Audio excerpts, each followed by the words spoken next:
In this next video clip from the series Black in Latin America, you will see how the Cuban government was pretty much forced to change a dark-skinned black national hero into a white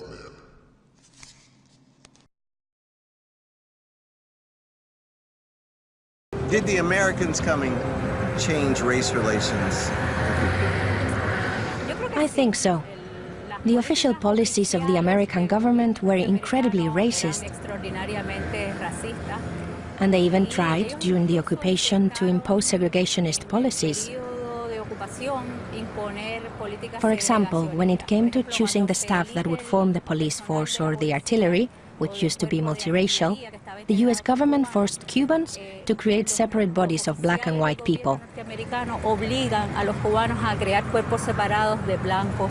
But I have to say that there was also a Cuban elite who was racist and cooperated with the military and with the racist policies of the occupying government.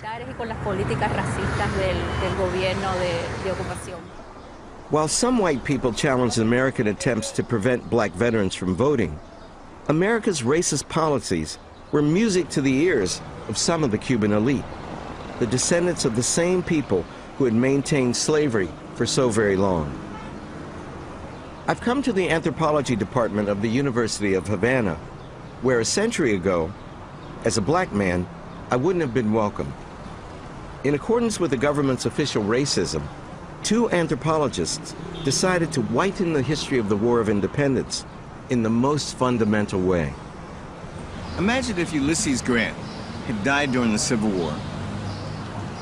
And after he died, scientists dissected his body to see whether, from the size of his cranium, he was more European or more, say, Native American. That's what happened to Antonio Maceo. During the American occupation, on September 17th, 1899, just 3 years after his death, his body was exhumed and examined to determine how black or white he was. Professor Armando Rangel explained this analysis to me. First, they said it was a beautiful skull. Then they said it was a perfect skull. It influenced ideas of Maceo as a great soldier, a great warrior. It was said that he had the body of a strong man like Hercules.